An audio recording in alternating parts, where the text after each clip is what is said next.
오늘 하나님께서 저희에게 주신 말씀은 신명기 30장 19절부터 20절까지 말씀입니다. 구약성경 311페이지입니다. 신명기 30장 19절부터 20절까지 말씀 제가 봉독하겠습니다. 내가 오늘 하늘과 땅을 불러 너희에게 증거를 삼노라. 내가 생명과 사망과 복과 저주를 내 앞에 두었은즉 너와 내 자손이 살기 위하여 생명을 택하고 내 하나님 여호와를 사랑하고 그의 말씀을 청종하며 또 그를 의지하라. 그는 내 생명이시요 내 장수이시니 여호와께서 내 조상 아브라함과 이삭과 야곱에게 주리라고 맹세하신 땅에 네가 거주하리라. 5장 21절부터 26절까지 말씀입니다. 신약성경 6페이지 마태복음 5장 21절부터 26절까지 제가 봉독하겠습니다. 옛사람에게 말한 바 살인하지 말라.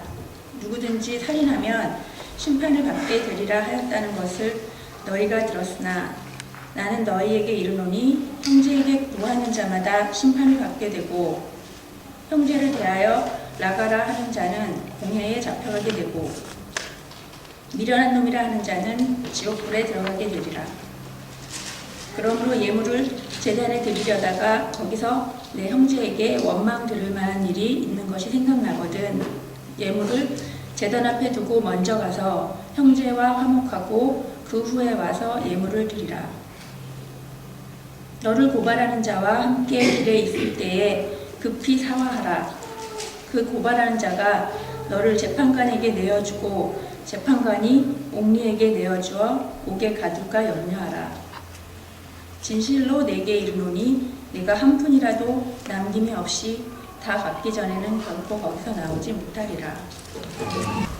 오늘 제가 여러분께 드리는 설교는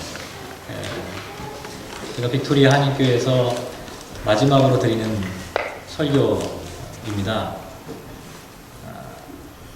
놀라셨죠? 정말이에요. 마지막으로 드리는 설교인데 그렇다고 제가 당장 다음 주에 어디 사임을 하거나 다음 주부터 설교를 하지 않는다는 얘기가 아니라 언제가 될지 모르겠지만 제가 우리 교회를 떠나게 될 때 할 설교를 오늘 하려고 합니다. 다시 말씀드리면 오늘 제가 드리는 설교는 언젠가 빅토리아 한인교회를 떠나게 되었을 때 여러분에게 드려야 할 마지막 고별 설교인데요. 나중에는 고별 설교 없으니까 오늘 잘 들으시기 바랍니다. 제가 왜 이 말씀을 드리냐면 오늘 신명기 말씀이 바로 고별 설교이기 때문에 그래요. 오늘 신명기 말씀이 모세가 40년 동안 이스라엘 백성들을 광야에서 인도하여서 마지막 약속의 땅에 들어가기 바로 직전에 모압 땅에서 이스라엘 백성들을 향해 하는 마지막 고별 설교입니다. 그게 이제 29장부터 30장까지 쭉 그 고별 설교가 진행이 되는데요.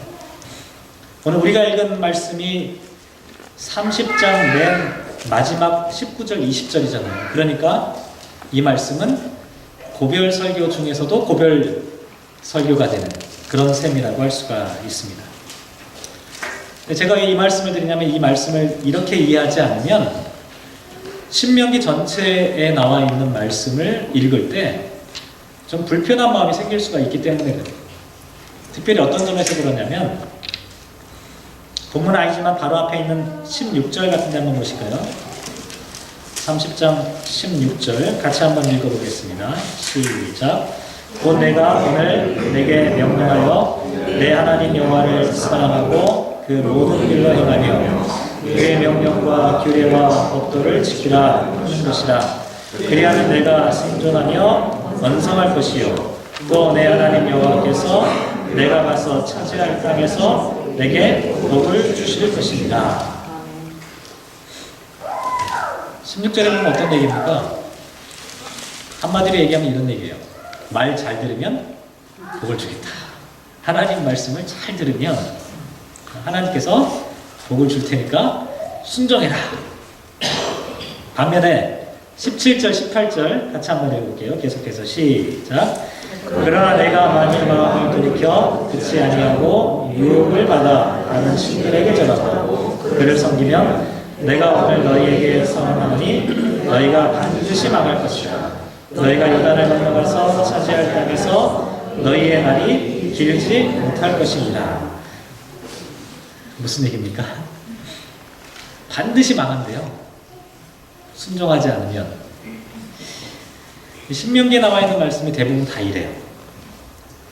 그래서 조금 우리는 상관없어요. 우리는 이미 하나님의 그 품 안에 있는 백성들이기 때문에 이 말씀 들을 때 그렇지, 하나님 말씀에 더 순종해야지 이런 마음을 갖게 되는데, 그렇지 않은 경우에 이 말씀을 보면 이게 뭐야? 이게 뭐 공갈 협박하는 것도 아니고 말 잘 들으면 복을 주고 말 안 들으면 망하게 한다고 하니까 뭐 신앙이 이 정도밖에 아니고 기독교 신앙이 이런 건가? 뭐 이렇게 생각을 할 수가 있어요. 그럼 안 망하면 하나님이 복 주시는 거, 그러면 잘 살기만 하면 되는 건가? 이런 생각도 하실 수가 있어요. 신명기 말씀이 이렇게 접근하기 시작하면 조금 오해를 받기가 쉬워요. 근데 제가 서두에 말씀드렸듯이 이 말씀은 고별 설교입니다. 마치 임종을 앞둔 부모님께서 자식들을 향해서 마지막 유언하는 장면을 한번 생각해 보시기 바랍니다. 야, 내가 그동안 살아보니까 정직하게 살아봐야 아무 소용없더라. 야. 그냥 무조건 수단과 방법을 가리지 말고 잘 살아. 그렇게 유언하시는 부모님이 계실까요? 부모님도 다 아세요. 정직하게 살아도 때로는 실패하고 하나님 앞에 신실하게 살아도 때로는 예기치 않은 일들을 만난다는 사실을 알아요. 하지만 마지막 순간에 당부할 때는 뭐라고 말합니까? 그럼에도 불구하고 사랑하는 자녀들아, 너희들이 이 땅을 살아갈 때는 반드시 신실하게 정직하게 하나님 말씀대로 그대로 살아라. 이렇게 당부하지 않겠습니까? 오늘 본문을 이런 의미로 이해를 해보실 필요가 있다. 지금 모세가 하는 이야기는 이게 무슨 1차원적인 이야기일까? 순종하면 복받고 불순종하면 심판하고 저주하는 하나님에 대한 신앙이 그러면 우리를 완전히 맹목적인 순종의 기계로 만드는 그런 하나님이실까? 이런 생각을 품을 수 있는데, 모세가 하는 이야기는 그런 차원의 이야기가 아니라 마지막 40년 동안 이스라엘 백성들과 한평생을 같이 살았던 모세가 약속의 땅을 목전에 두고 함께 가지 못하지만 사랑하는 자녀들을 향해 당부하고 싶은 그 이야기가 이 이야기 가운데 담겨져 있다는 것이죠. 제가 지난 한 주간 동안 이 설교를 준비하면서 제가 만약에 빅토리아 한인교회를 떠나게 된다면 어떤 설교를 해야 될까라고 하는, 모세는 왜 이렇게 설교를 했을까라고 하는 그와 같은 관점들을 한번 생각해 봤습니다. 무슨 설교를 해야 될까? 함께 마지막으로 당부하고 권면해야 될 그와 같은 말씀은 과연 무엇일까?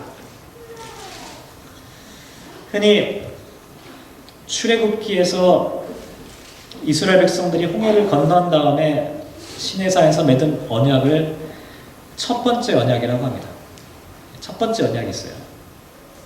그 다음에 약속의 땅에 들어가기 직전, 지금 우리가 살펴보고 있는 이 신명기 말씀을 두 번째 언약이다, 이렇게 얘기를 합니다. 첫 번째 언약이 있고 두 번째가 있어요. 하나는 출애굽하자마자 맺은 언약이고, 하나는 약속의 땅에 들어가기 바로 직전에 맺은 언약이에요. 근데 왜 그냥 한 번만 언약을 맺으면 될 텐데 왜 또 다른 언약, 두 번째 언약이 필요했냐면, 여러분 다 아시는 얘기죠. 첫 번째 언약을 맺었던 1세대 출애굽 사람들이 전부 다 어떻게 됐습니까? 광야에서 죽었어요. 첫 번째 언약의 당사자들이 사라져 버렸으니까 두 번째 언약을 체결할 수밖에 없었던 거예요. 그래서 이제 두 번째 언약을 체결하게 되었는데요.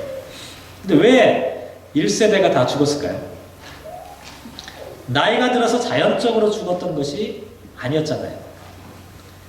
하나님께서 출애굽시키시고 광야에서 인도하시는 생생한 구원을 경험했음에도 불구하고 하나님의 뜻대로 순종하며 살지를 못했죠.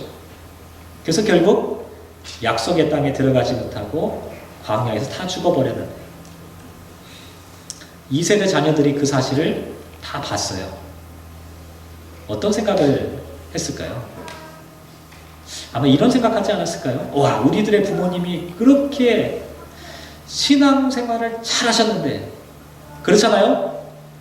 출애굽하는 그 역사적인 현장들을 다 경험하고 구름기둥과 불기둥으로 인도하시고 만나와 메추라기로 먹여주시고 쓴물을 단물로 바꿔주시는 하나님의 은총과 은혜를 광야를 지나가면서 다 경험했음에도 불구하고 1세대 부모님들은 실패했어요. 2세대 자녀들이 어떤 마음이 들었을까요? 걱정이 앞서는 거예요. 우리는 어떻게 하나님의 약속하신 그 약속의 땅으로 나아갈 수 있을까? 우리가 과연 잘할 수 있을까? 불안한 거예요. 염려가 되는 거예요. 지금 모세는 그와 같은 사람들을 보고 있는 거예요. 그 사람들을 향해서 모세가 지금 뭐라고 말씀하시냐면, 예전에 한번 말씀드린 내용인데요. 11절 말씀 다시 한번 볼까요? 30장 11절 말씀. 같이 읽어보시죠. 시작. 내가 오늘 내게 명령한 이 명령은 내게 어려운 것도 아니요 먼 것도 아니다. 어려운 것도 아니고 먼 것도 아니다. 14절도 한번 보실까요? 14절 같이 읽겠습니다. 시작. 오직 그 말씀이 내게 매우 가까워서 내 입에 있으며 내 마음에 있은 즉 내가 이를 행할 수 있느냐. 내 입에 가까이 있다라고 하는 말은 어떤 의미를 갖고 있냐면, 식은 죽 먹기 하는 것처럼 먹기 바로 직전이에요. 다 먹은 거나 마찬가지예요. 우리가 충분히 감당할 수 있는 능력이 우리 안에 있다라고 하는 의미를 갖고 있는 그런 의미의 말씀이에요. 다시 말씀드리면 모세는 지금 이렇게 얘기하는 거예요. 여러분 걱정하지 마십시오. 여러분이 지금 감당해야 될 일들은 아주 고차원적으로 여러분이 수련을 더 많이 해야만이 감당할 수 있는 그런 일들이 아니라는 겁니다. 누구나, 이 자리에 있는 사람 누구나 그 하나님의 말씀을 순종하며 살아갈 수 있는 그와 같은 것들이기 때문에 걱정할 필요가 없다는 거예요.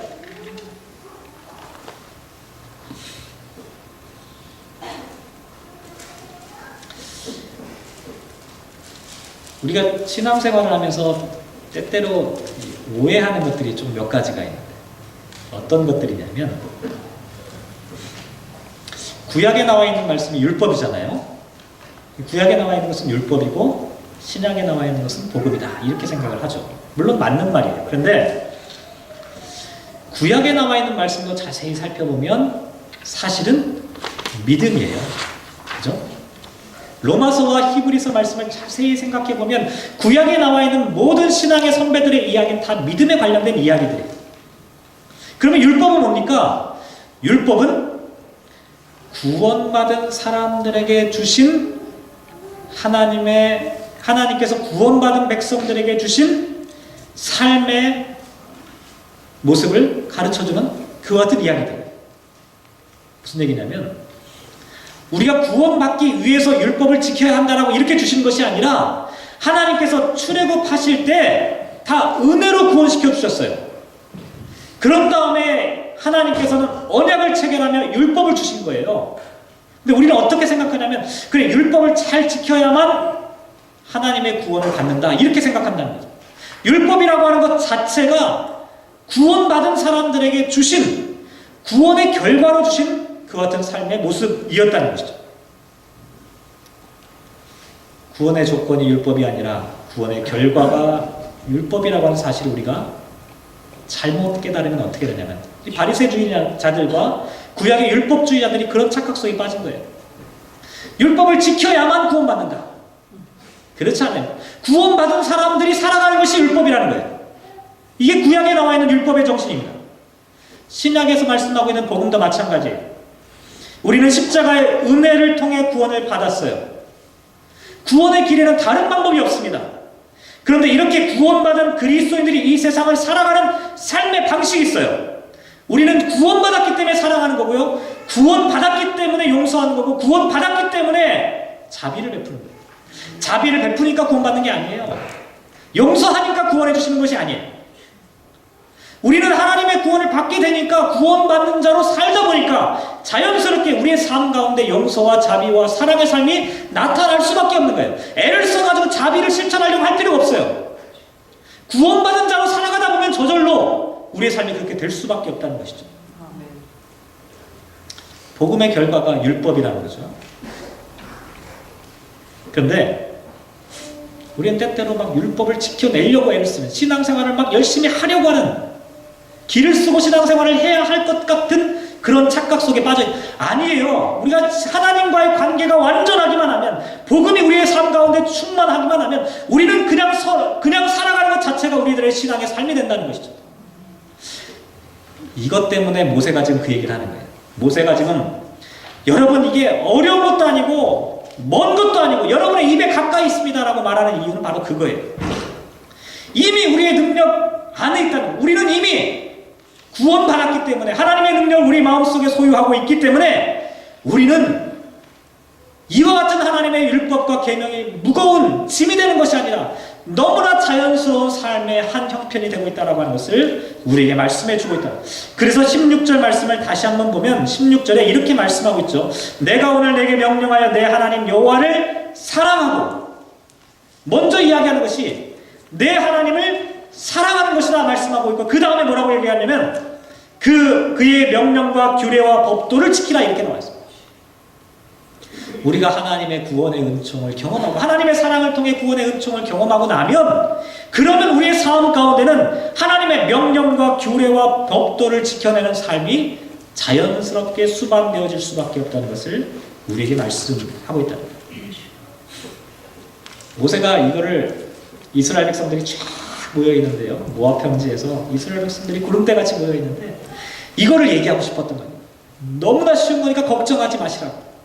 1세대가 비록 실패했을지라도 여러분은 충분히 감당할 수 있다는 사실을 말씀하기 위해, 이게 쉽다라고 하는 것을 말씀하기 위해 어떤 얘기를 지금 하고 있냐면, 이게 오늘 19절이에요. 19절 말씀 다시 한번 읽어볼게요. 시작. 내가 오늘 하늘과 땅을 불러 너희에게 증거를 삼더라. 내가 생명과 사망과 복과 저주를 내 앞에 두었은즉 너와 내 자손이 살기 위하여 생명을 택하라. 제가 설교를 준비하면서 카드를 한 장씩 준비할까 했어요. 하나는 생명이라고 써놓고 하나는 사망이라고 써.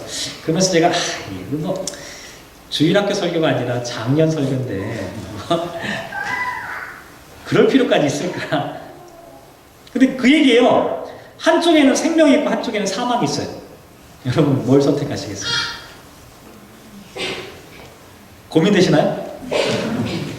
막 주저되세요? 내가 이게 잘못 배팅하면 큰일 나는 그런 마음 혹시 드시나요? 생명과 사망이 있습니다. 어떤 길로 가시겠습니까? 당연히 생명이죠. 고민할 필요가 없어요. 복과 저주가 있어요. 무엇을 선택하시겠습니까? 우리 목사님이 가끔 이렇게 엉뚱한 질문 해가지고 뭔가 꼬우는 스타일이잖아요. 그러니까 혹시 이게 저주일지도 몰라. 그런 생각 드시나요? 어떠세요? 고민할 필요가 없잖아요. 당연히 생명을 선택하고 당연히 복을 차지해야 되잖아요. 고민이 안 돼요. 어려운 일이 아닙니다. 이건 뭐 철학적으로 막 고민해가지고 막 연구하고 막 그래가지고 논문 쭉 결과 그 다음에 내가 생명 이게 아니라는 거예요. 누구나 보는 즉시 생명의 길로 갈 수밖에 없는 것이 눈앞에 있어요. 근데 정말 그러신가요? 참 이상하게도 너무나 간단한 문제를 제가 드렸지만 주저하는 경우가 있어요. 참 이상한 일이에요. 그게 오늘 마태복음에 나와 있는 말씀. 마태복음 5장 말씀 다시 한번 볼까요? 마태복음 5장 말씀. 마태복음 5장 21절 말씀이고요. 같이 한번 읽어보시죠. 시작. 옛사람에게 말한다. 살인하지 말라. 누구든지 살인하면 심판을 받게 되리라 하였다는 것을 너희가 들었으나. 이 말씀은 10계명의 몇 번째 계명입니까? 6번째 계명이죠. 하나님께서 이스라엘 백성들에게 주신 계명이에요. 살인하지 말라. 구원받기 위해서 살인하지 말라는 것이 아니라, 앞에서도 말씀드렸지만 우리는 구원받았기 때문에 살인과는 관계없는 사람들이라는 거예요. 생각해보세요. 구원이라는 게 뭡니까? 구원이라고 하는 것은 생명의 사건이잖아요. 우리는 사망에서 생명으로 옮겨진 것이 바로 구원을 경험하는 것입니다. 그런데 이렇게 생명을 경험하고 생명을 소유한 사람들에게 왜 사망과 관계 있는 일들이 우리에게 있겠습니까? 그렇잖아요? 우리가 살인하지 말아야지 하는 게 아니라, 우리는 구원받았기 때문에 생명을 소유한 사람들이기 때문에 이 사망과는 관계없는 사람들이라고 하는 것을 살인하지 말라라고 하는, 이 살인과 죽임과는 관계없다는 사실을 우리에게 말씀하고 있는 내용이랍니다. 근데 왜 하나님께서 살인을 금하셨는지, 그 결정적인 이유가 혹시 뭔지 아십니까? 그 이유는 사람은 다 하나님의 모양과 형상으로 창조된 존재이기 때문에 그래요. 사람은 다 하나님의 모양과 형상이 그 안에 담겨져 있다는 거예요. 그런데 그 사람을 죽이면 어떻게 됩니까? 사람만 죽이는 것이 아니라 하나님의 형상을 파괴하는 거예요. 하나님의 모양을 짓밟는 그게 되는 거예요. 살인이라고 하는 것은 사람에 대한 공격이 아니라 하나님에 대한 도전과 하나님을 제거하는 일이 된다는 거예요. 그런데 예수님께서는 구약에서 말씀하고 있는 살인하지 말라라고 하는 이 계명을 어떻게 풀어주셨냐면, 그게 22절에 나와 있죠. 22절 말씀 한번 읽어보시죠. 시작. 나는 너희에게 이르노니 형제에게 노하는 자마다 심판을 받게 되고, 형제를 대하여 라가라 하는 자는 공회에 잡혀가게 되고, 미련한 놈이라 하는 자는 지옥불에 들어가게 됩니다. 내용을 살펴보기 전에 우선 한번 고민해 볼 건 뭐냐면, 21절 첫머리에는 옛사람에게 말한 바 이러이러하였다는 것을 너희가 들었으나 이렇게 나와 있죠. 그런데 22절에 나는 너희에게 이렇게 말한다 이렇게 얘기하고 있습니다.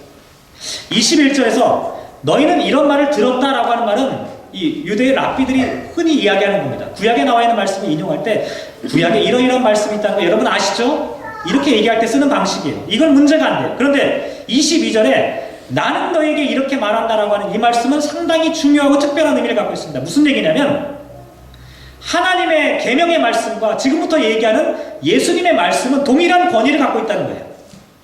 여러 가지 해석이 있는데 그 중에 하나의 해석이 아니라, 하나님께서 살인하지 말라라고 하는 계명의 말씀을 주셨는데 그것과 똑같은 비중으로 똑같은 권위로 지금 예수님께서 말씀하고 있다는 거예요.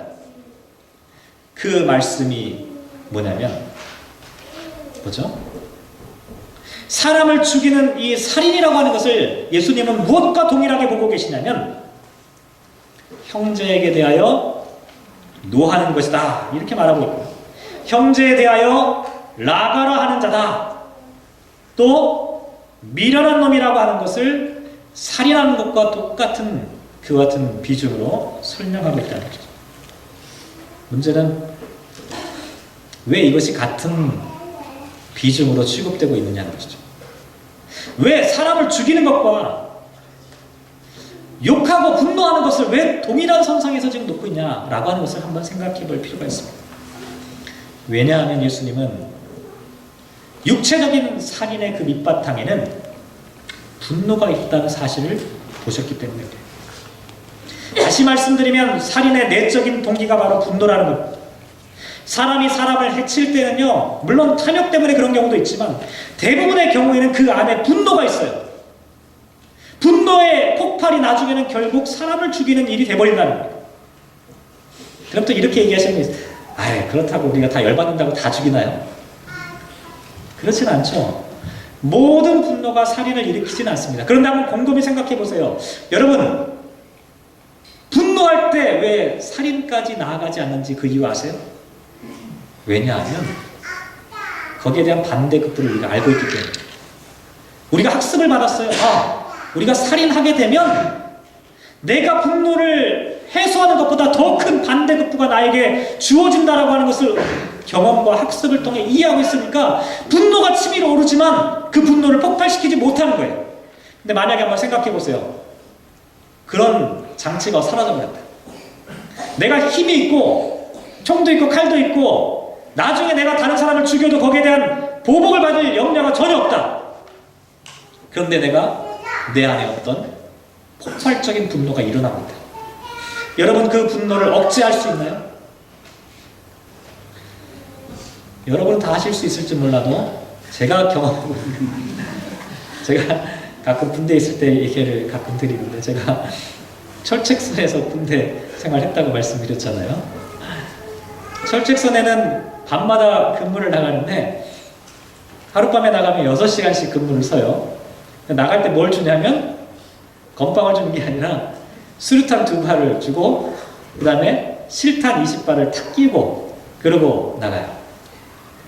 탄창을 주는 게 아니라 탄창을 총에다 탁 결합하고 나가요. 왜냐면 언제 넘어올지 모르니까 준비를 하고 있어야 되잖아요. 수류탄 2발 딱 갖고 나가는 거죠. 6시간 동안 고참하고 밤에 근무를 쓰는데요. 제가 26살에 군대를 갔잖아요. 나이도 먹을 만큼 먹었고 신학대학원을 1년 마치고 목사가 되겠다고 하는 거룩한 꿈을 갖고 군대를 갔잖아요. 그런데 이걸 그냥 당겨버려?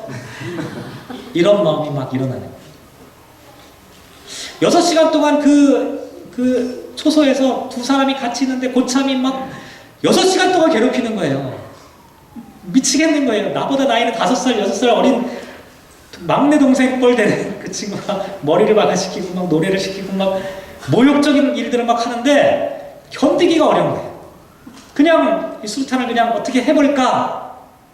그런 마음이 제 안에 막 일어나는 거예요. 만약에 거기에 대한 반대급부가 없었다면 저도 어떻게 됐을지 모르겠다라고 하는 생각들을 하게 됐어요. 사람들의 마음속에 분노라고 하는 것이 얼마나 무서운지를 지금 말씀하고 있다는 것이죠. 예수님께서 살인하지 말라라고 하는 이 말씀은 물리적인 살인뿐만 아니라 물리적인 살인까지 진행될 수 있는 그와 같은 내면적인 살인조차도 마음속으로 중단해야만 한다라고 하는 것을 우리에게 말씀해 주고 있다는 거예요. 근데 이것은요, 그냥 윤리적인 이야기가 아니에요. 살인하지 말라는 것은요, 그냥 도덕책에 나오는 이야기가 아닙니다. 왜 예수님께서 이 살인하지 말라라고 하는 이야기를 분노로부터 중단하라고 하는 이 말씀을 하실 수밖에 없었냐면, 이 살인이라는 것이 앞에서 말씀드렸지만 하나님의 형상을 파괴하는 거예요. 두 사람이 있어요. 한 사람도 하나님의 형상으로 만들어진 사람이고 이 사람도 하나님의 형상으로 만들어졌어요. 두 사람은 하나님의 형상과 하나님의 형상이 만나는 겁니다. 사람을 빼보세요. 하나님의 형상만 있어요. 아니, 형상을 빼보세요. 그럼 뭐가 만나요? 하나님과 하나님이 만나는 거예요. 사람과 사람이 만나지만 사실은 하나님과 하나님이 만나는 거예요. 하나님과 하나님이 만나는 관계가 어떤 관계입니까? 삼위일체 하나님의 관계가 어떤 관계입니까? 성부 하나님, 성자 예수님, 성령 하나님의 관계가 어떤 관계입니까? 우리가 삼위일체라고 말하잖아요. 삼위일체가 뭡니까? 삼위일체는 뗄래야 뗄 수 없는 깊은 사랑의 관계를 말씀하는 거예요. 하나님과 하나님의 관계는 이와 같은 깊은 사랑의 관계라는 거예요. 마찬가지로 사람과 사람의 관계도 하나님과 하나님의 관계가 포함되어 있다는 겁니다. 그런데 사람을 죽이게 되면 하나님의 형상을 파괴하는 것이고 그리고 하나님을 파괴하는 것이 됩니다.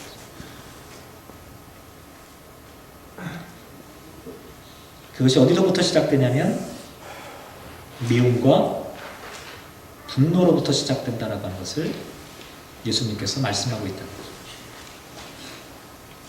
욕하는 것도 마찬가지예요. 제가 오늘 성경에 나와 있는 두 가지 욕을 가르쳐 드리겠는데요. 첫 번째 욕은 라가. 이게 뭐 나가라는 얘기가 아니라 라가라고 하는 것은 레카라고 하는 아람어인데요. 우리말로 번역해보면, 이것도 약해요, 사실은. 근데 번역해보면, 바보, 돌대가리. 근데, 우리는 별로 바보라고 얘기 들어도 별로 이렇게 기분 안 나쁠 수도 있어요. 근데, 유대인 사회에서 만약에 레카라고 하는 이야기를 쓰는 건요, 너무너무 잔인한 욕이에요. 그러니까 저는 사실 욕을 잘 모르는데 여러분이 생각할 수 있는 최대 욕을 한번 생각해 보세요. 지금 그게 레카예요. 미련한 놈, 이게 헬라어 모레라고 하는 단어인데요. 이건 뭐냐면 반역자, 배신자, 이단자 이런 의미를 갖고 있어요. 이것도 마찬가지예요. 이 두 가지 욕은 당시 사회 가운데 만약에 사람에게 사용했을 경우에 그 사람의 인격에 치명적인 상처를 주는 그런 이야기를 합니다. 다시 말씀드리면 여기에 욕이라고 표현됐지만 한 사람이 그 이야기를 들었을 때 받게 될 치명적인 상처, 그게 바로 이 욕 가운데 담겨져 있다. 예수님은 살인과 욕을 같은 범죄에서 다루고 있어요. 왜냐하면 성경을 보면 많은 이름들이 나와 있잖아요. 이름에는 저마다의 의미가 담겨져 있어요. 어느 부모가 자식의 이름을 저주받은 이름으로 짓지 않잖아요. 그 이름에는 소중한 이름이 담겨져 있어요. 의미가 담겨져 있어요. 그런데 그 사람의 이름을, 소중한 이름을 부르지 않고 그 사람을 향해 저주하고 그 사람을 향해 모욕하는 이야기를 하는 것은 그 사람의 인격을 짓밟고 그 사람을 완전히 송두리째 파괴하는 일이 되어버린다는 거예요. 인간의 존엄성을 완전히 짓밟아버리는 일이 되는 거예요. 욕은 사람과 사람 사이의 관계를 파괴하고 결국은 어떻게 됩니까? 욕을 받은 사람이 마음속에 분노가 일어나게 됩니다. 결국 예수님은 보셨던 거예요.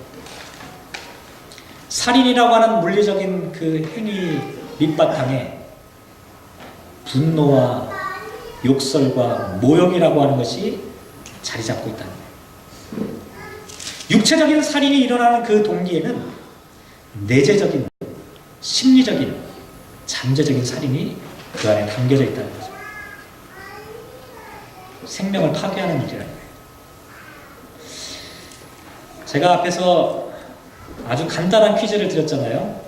신명기 30장 19절에 있는 생명과 사망인데 여러분 무엇을 선택하시겠습니까?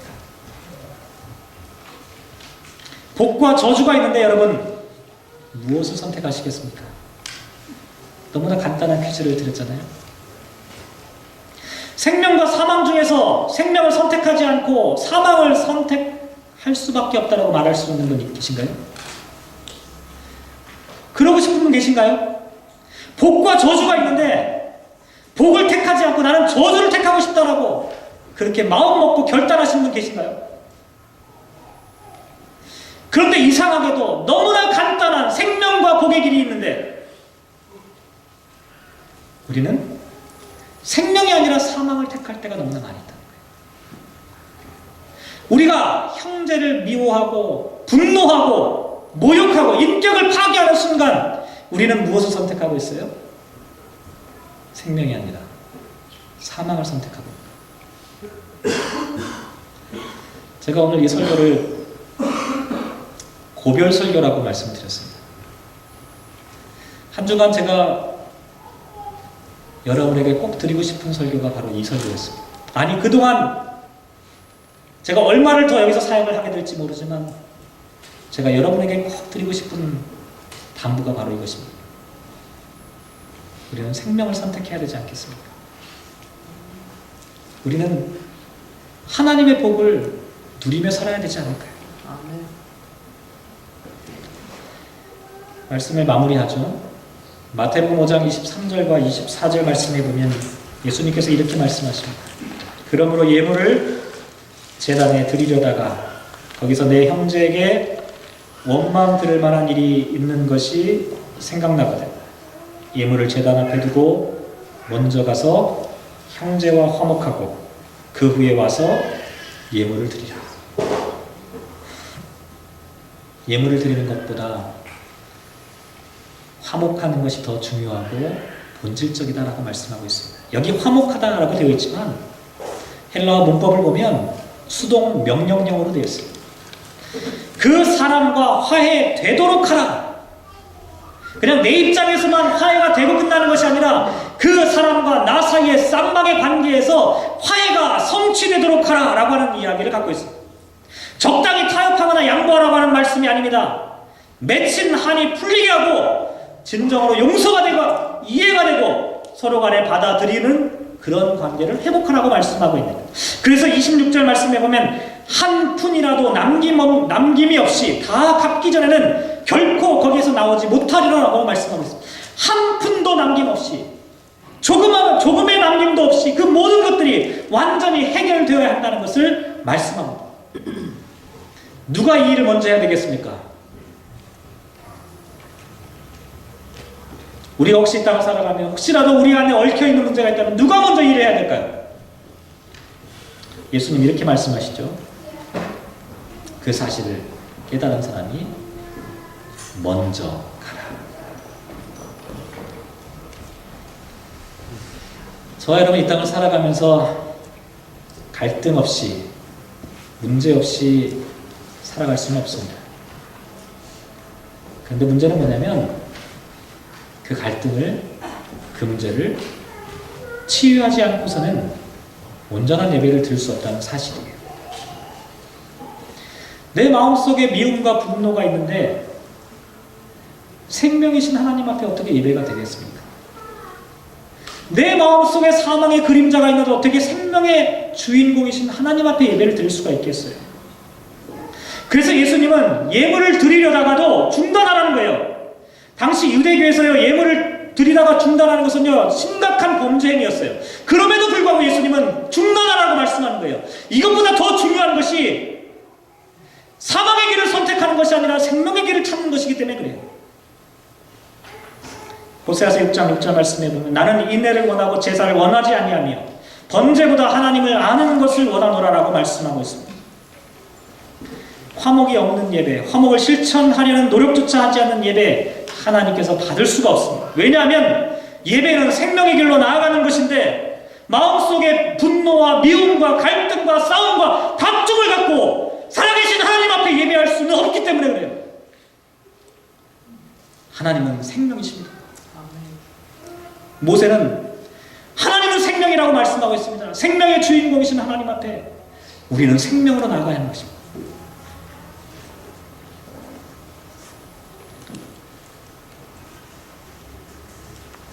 간절히 바라기는 사랑하는 성도 여러분, 저와 여러분 앞에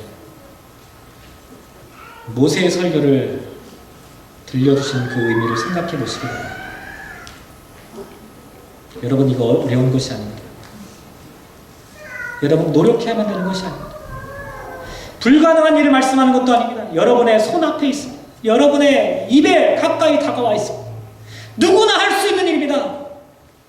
생명과 사망과 복과 저주가 여러분 앞에 있는데 여러분은 어떤 길로 가시겠습니까? 모세가 지금 이렇게 설교를 하고 있습니다. 그의 평생을 마무리하면서 마지막 이 세대가 약속의 땅 가나안 땅에 들어가기 바로 직전에 모세는 안타까운 마음으로 여러분 반드시 생명의 길로 하나님의 길로 나아가시길 바랍니다라고 하는 마지막 고별 설교를 하고 있는 거죠. 사랑하는 성도 여러분, 저도 똑같은 마음으로 여러분을 말씀드리고 간절히 바라기는 우리의 신앙 공동체 모두가 생명의 길로, 하나님의 복의 길로, 하나님의 구원의 길로, 하나님이 인도하시는 그 진리의 길로 나아가시기에 조금 더 부족함이 없는 저와 여러분 되시기를 주님의 이름으로 기원합니다.